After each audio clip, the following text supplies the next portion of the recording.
UAE consensus signal the end of the fossil fuel era, we have to also reaffirm our commitment to transitioning away from fossil fuels and towards the full implementation of the UAE consensus, with aiming for an ambitious, credible, and 1.5 aligned pathway, which is setting the ground for the next round of NDCs. This year is particularly important on finance, and in terms of the new collective quantified goal, we are aiming for an ambitious and realistic goal, with agreeing on all elements of the NCQG and not leaving anything for COP30 the next year. We have to agree on a quantum with an extended group of contributors, with parties that are capable to do so with a collective responsibility towards global solidarity. And we need to ensure that finance flows to those that are most vulnerable.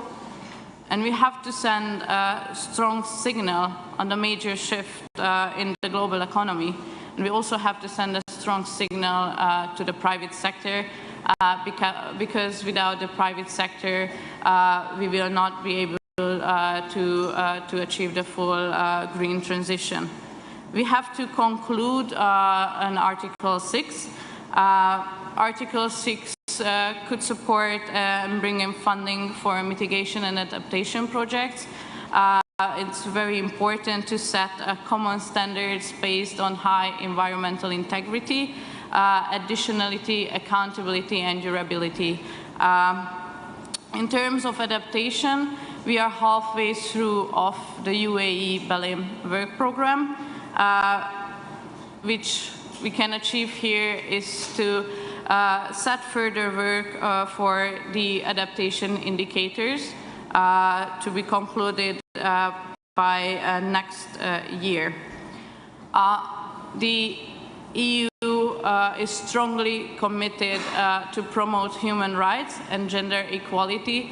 Therefore, having a new gender work program and the gender work plan is an utmost priority for the European Union, and also that all of our actions and decisions are based on the best available science and on the IPCC reports.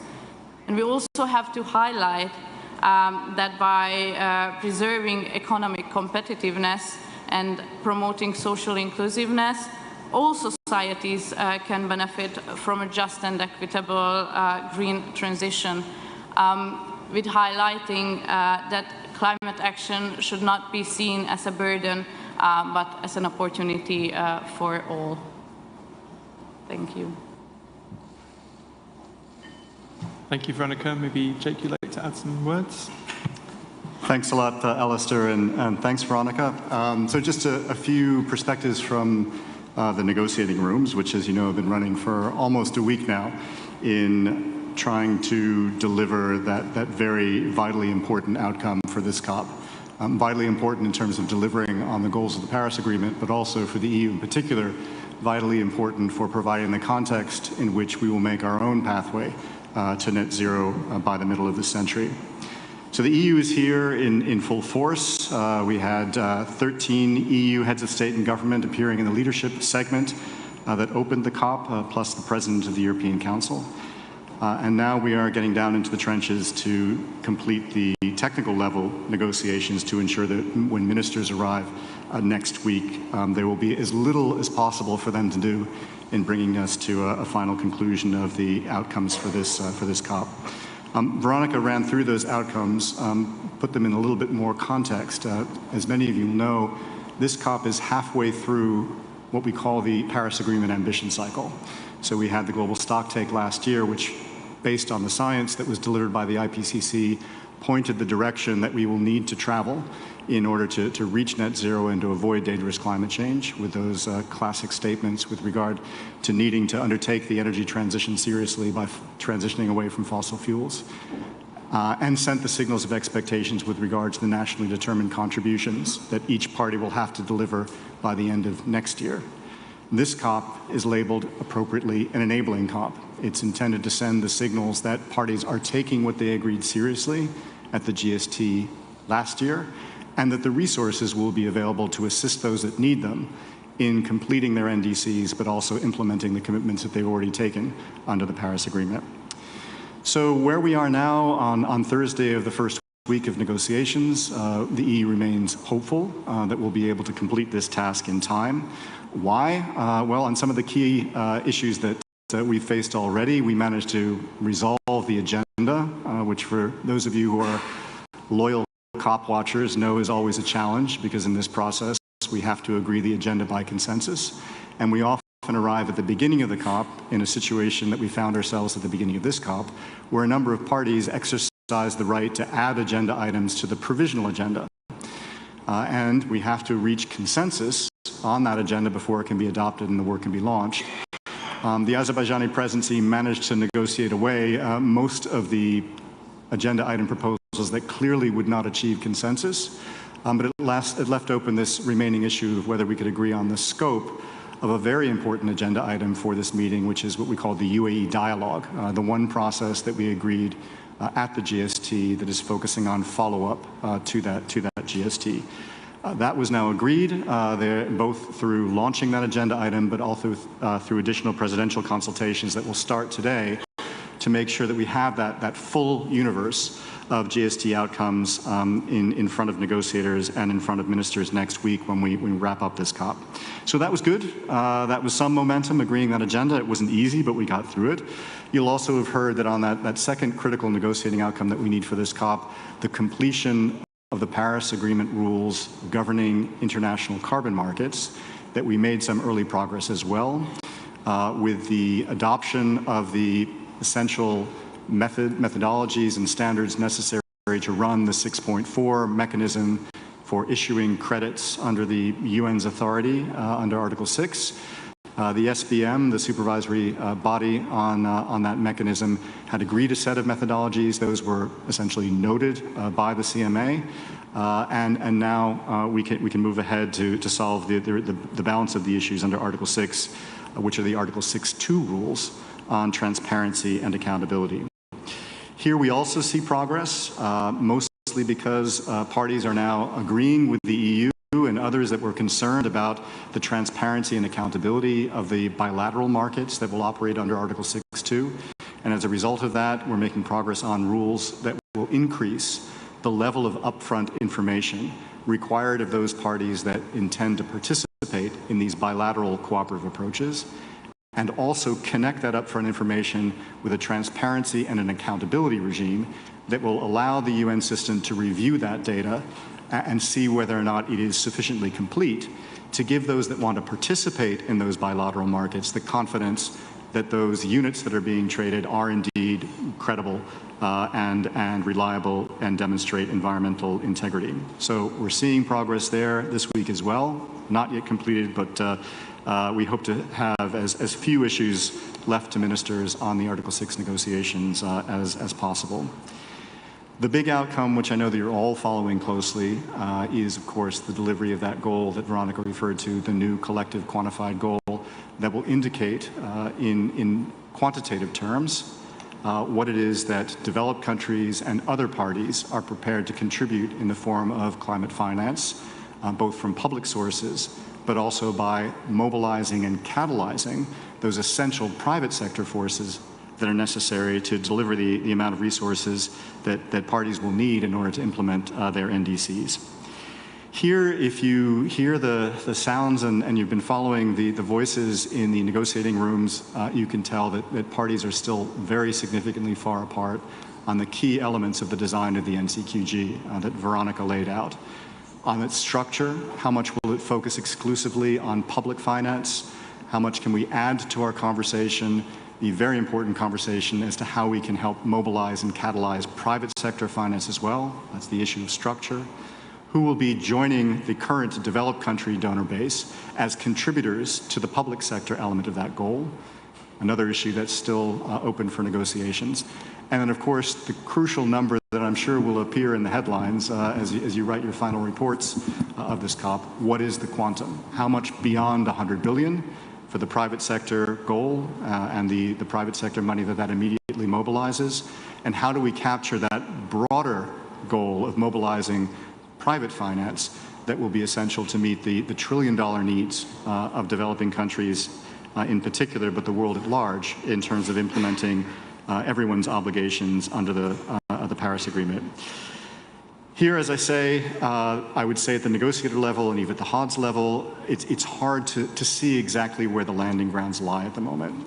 What we are hoping for is the kind of spirit of compromise that emerged in the pre-COP held in Baku several weeks ago, where we had ministers present, where we think that there was a firmer grasp of what it is that developed countries as contributors and other contributors can provide in terms of their capabilities of mobilizing public sector finance, and the inevitable need to turn to the private sector to mobilize much larger amounts of money through the real economy, that those realities were much more present in the minds of ministers than they seem to be in the minds of negotiators. So we are hoping that that spirit of the pre-COP from Baku will return when ministers themselves return next week to help us to find the way forward in closing this very significant gap that we still have at the technical level in negotiations. In the corridors, I think that you can hear messages that will help us moving in that direction. So you will have heard announcements, for example, from China about the scale that they have calculated in terms of the South-South bilateral cooperation that they've been providing over recent years. A similar announcement was provided by the UAE.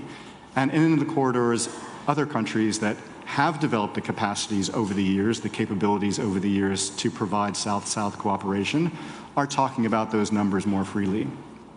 There was also a report, I think it was yesterday or the day before, from the multilateral development banks, the entire community of multilateral development banks. So this isn't just the World Bank, but it's also the regional development banks and the newer development banks, those that were essentially designed and put in place by the emerging economies like China, Brazil, South Africa, India, and others, the Asian International Investment Bank, and the New Development Bank. They also contributed to this report of the multilateral development banks. And what that showed is that trends are towards the work of those banks providing more of their resources towards climate finance and increasing their capacities and their abilities to leverage more private sector finance as well. So that's another message in the corridors that I think will help create more of a boundary based on real-world experience about what a reasonable landing ground in terms of the quantum and the sources of climate finance over the coming decades will come from. There was also a report that was published, I believe it was early today, which is the third report of the International High-Level Expert Group on Climate Finance, which has also been generating numbers to help guide policymakers towards what is both ambitious but also achievable in terms of the levers that we can pull at the national level and international level to move public and private finance in the right direction. And again, we think that this will help to provide a little bit more of a framework in which the negotiators and critically the ministers that will be arriving next week can use to close the gap that currently exists between the negotiator level. So that's a quick hopeful update from the negotiating rooms. If you have more specific questions about different elements of the negotiations, I'm happy to try to provide those perspectives as well. And I see hands going up already. But we remain hopeful, hopeful not only because these issues have been with us for a long time, and I think each time we engage on it, our understanding of where the landing grounds deepens, but also because we believe the political guidance will be coming soon from the ministers as they arrive. Over to Alistair to help manage the high level of interest in more detail. Thanks. Thank you, Jake. Okay, so we can open the floor up for some questions. Can I just remind you to say your name and the outlet that you work for, and please speak into the microphone that will be provided. Maybe let's start here at the front, the lady in blue, and the man just behind her. That would be Thank great. You very and much. then we'll see how we get on. My question, Fidan Mamedova, Azerbaijan television. My question to Mr. Jacob Waxman. We know that climate change is the global problem for whole world. But some European leaders don't participate in the COP29. So what's the reason, and why do European countries not show unity against climate change? Thank you very much. Thanks. We'll take the next question and then do a round. The gentleman just behind in the scarf. Thank you. This is Antonio Piemontese, Wired Italia. So how much do you rely on the private sector, and are you supporting, as the European Union, a position to tax like the wealth ones or fossil fuel companies to get climate finance? And second question, what do you think about the Azerbaijan presidency in its role? I think it's getting smarter than expected. What do you think? Thank you. Maybe we can take one more question, and then Jake and Veronica can give their responses. Maybe Lucas there, just behind you. Lucas Knigge for Table Media. So on NCQG, we've seen two versions of the text, one yesterday, one today. Both of them really expanded quite a lot. Do you think the COP presidency is doing enough on the climate finance goal regarding the text that is coming out, and how it's dealing with the parties now, especially after the comments of Aliyev also yesterday? How did that affect the negotiations towards France and the Netherlands? Thank you.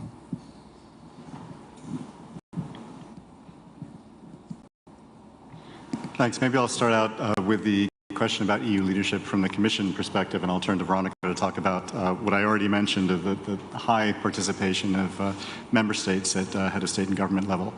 I know that the President of the Commission definitely wanted to come to this COP. She's come to many COPs in the past. She's played her leadership role there. She wanted to be here very much.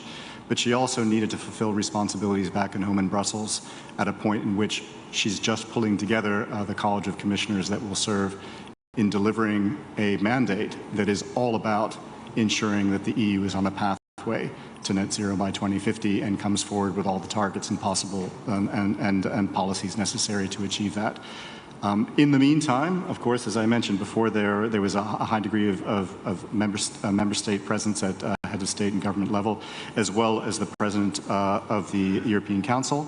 And my boss, the outgoing and incoming Commissioner for Climate Change, was here representing the EU on behalf of the President as well. I'll turn to Veronica in a moment to say a few words about member state leadership. Staying on the geopolitics and what we heard from the Azerbaijani president yesterday with regard to France and the Netherlands, both France and the Netherlands are absolute leaders in the area of climate policy and climate finance. They are very strong voices on climate action and have played pivotal roles at previous COPs, and their delegations will play pivotal roles at this COPs as well. Regardless of any bilateral disagreements, the COP should be a place where all parties feel at liberty to come and to negotiate on climate action. That's what the EU is doing now, and that's what we will continue to do to reach a successful conclusion at this week. The COP presidency has, of course, a particularly important role and responsibility to enable and enhance that full and inclusive participation. They've been playing that role this week, and we expect them to play that role next week as well. On the question on taxing fossil fuel companies and whether the EU is supportive of using carbon pricing as a way of not just incentivizing reduced emissions, but also generating financial resources to reinvest in climate policy, absolutely. We display that through our domestic policies, through the ETS, the emissions trading system, at the regional level, but many member states top that up with their own pricing on fossil fuels, et cetera. And we are active promoters of putting in place similar kinds of pricing around the world. In addition to that, we are very interested in exploring innovative systems for adding additional opportunities to ensure polluters pay and to ensure what they pay is reinvested in climate action. Examples of this would be our work through the ICAO, through the International Civil Aviation Organization, to implement fully and we hopefully effectively the CORSIA system, but also we're working through the International Maritime Organization to ensure that sector, which has been unregulated for quite some time, when it's operating internationally, also pays a fee. We're participants in this global solidarity levy process that you may have heard about, which is looking at ways in which we can enhance this in other sectors and with regard to other polluters as well. The question on the NCQG and the texts and what they say about the state of play of the negotiations, we are very worried because there were literally more than a year of preparation in producing the text that was quite long, that came into the negotiations through the work of the co-facilitators at the outset of last week. And that work was rejected as a basis of negotiations, unfortunately, when the work actually started under the NCQG contact groups. We know that the co-facilitators have now been given a mandate to produce a new text. That was tabled today. And we understand that that has been accepted as a basis of negotiations, so there's a potential now to work forward. But it's still over 30 pages long. I've seen some versions of the outcome on the NCQG that have been no more than 1.5 or 2 pages in order to capture everything that we need to send the signals that are necessary under the new collective quantified goal. So clearly we are way off a landing ground if you look at the texts on their own. Does the presidency have a role in shaping this text? Absolutely. COP presidencies have had a critical role in generating texts for crucial outcomes of past COPs, and we would expect them to have to step into this as well. But usually, appropriately, and at this COP too, they need to let the negotiations take their course, to allow the technical level to exhaust all possibilities, and in doing so, signaling where the landing grounds might lie. Not through the text they're working on, but certainly through the interventions that they're making, the way in which they're expressing their red lines, the way in which they're signaling flexibilities. And so I assume, and I have every confidence, that the Azerbaijani presidency is listening carefully in the room.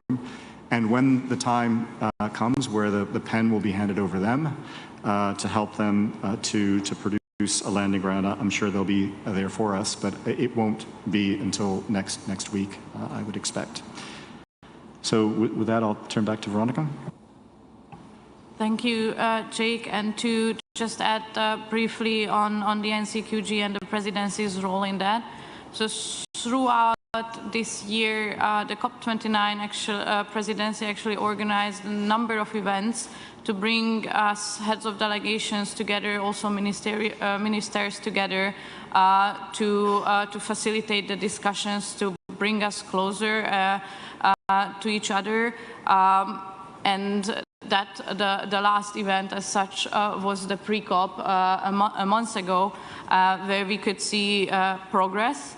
As Jake mentioned, what we see now is a step back with a new text, because the text was managed to get down to a couple of pages. Now again, it's rather 30 pages, and experts are working on that until very late at night, also to support the process to arrive at the end of this week to a text that can be presented to ministers, because of course ministers have to focus on those elements and on those decisions that are requiring that level in the hierarchy and that level of authority in that sense.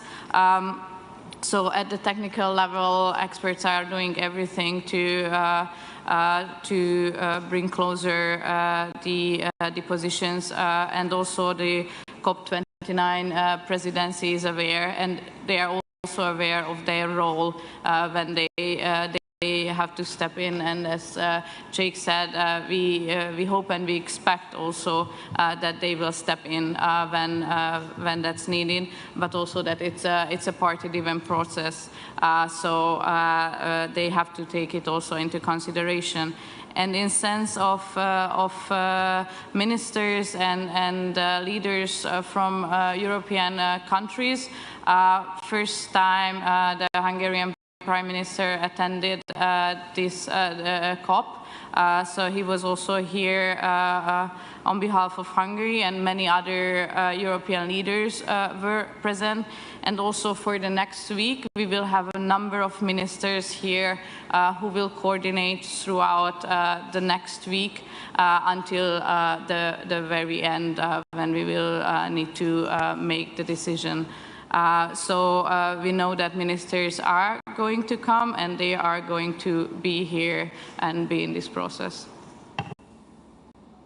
Okay, we only have 3 minutes, so I'll take a couple more questions, maybe from the other side of the room. The lady on the front row in purple, and maybe just behind in the white blouse, please. Thank you.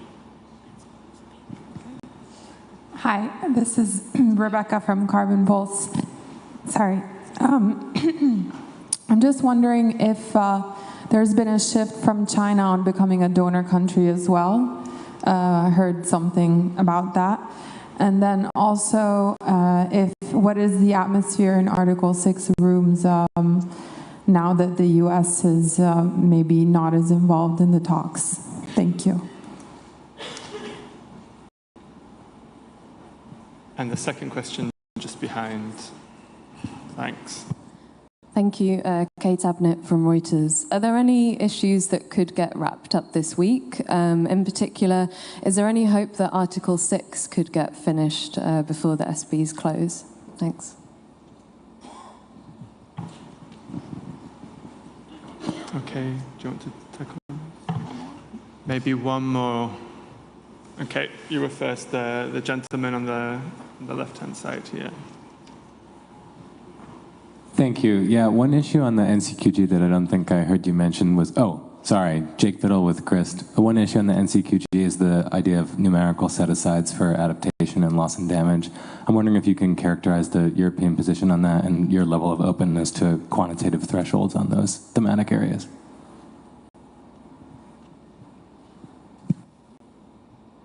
Okay, thanks a lot.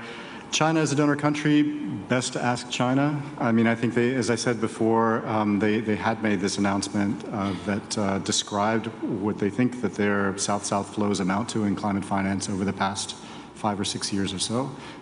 An impressive number, not one that is subject to the kind of transparency and accounting methodologies that the current donor base goes through the OECD and otherwise, so it's kind of difficult for us to assess those numbers, but we're very pleased that China is putting itself into that space once again and saying that they're willing to undertake South-South cooperation.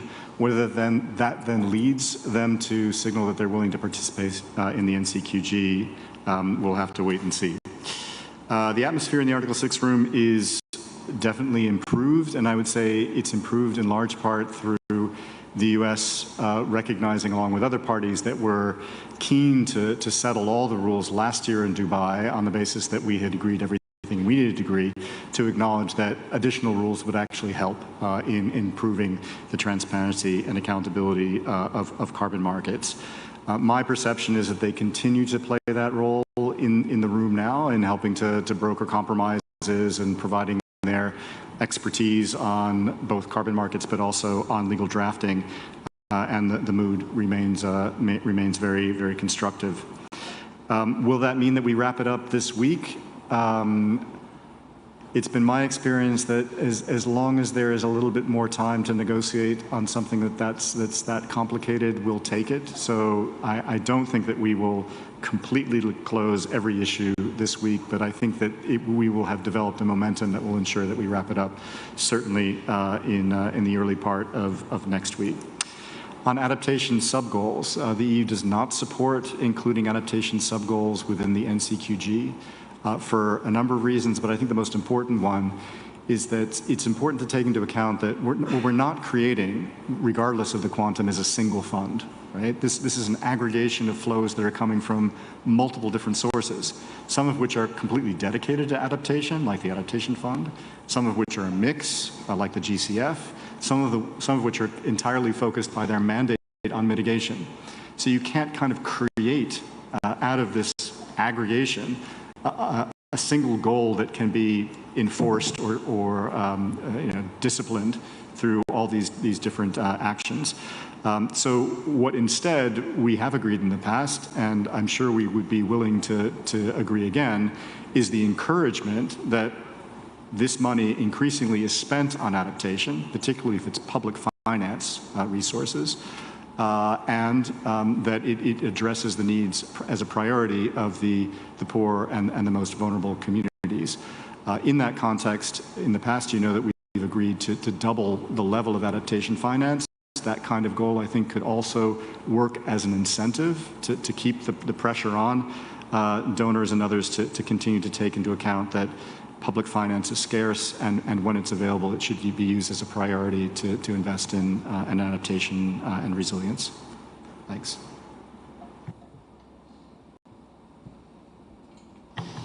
Looking at the time, I think we've run out. So thank you all very much. Sorry. Sorry, Veronica would like to make some further remarks. Yes, not on substance, but I just wanted to thank you for your work, because I know that this process is very hard to follow from the outside. It's a very complex process with many things going on at the same time. Therefore, you being here, I think it's very important to inform your communities, your readers, about what's happening here in the biggest UN event, basically. So it's a very hard work, and thanks for your efforts in that from our side. Thanks, Veronica. So we'll wrap up there. Thank you very much for coming, and keep an eye on the agenda. We'll be holding more press conferences next week.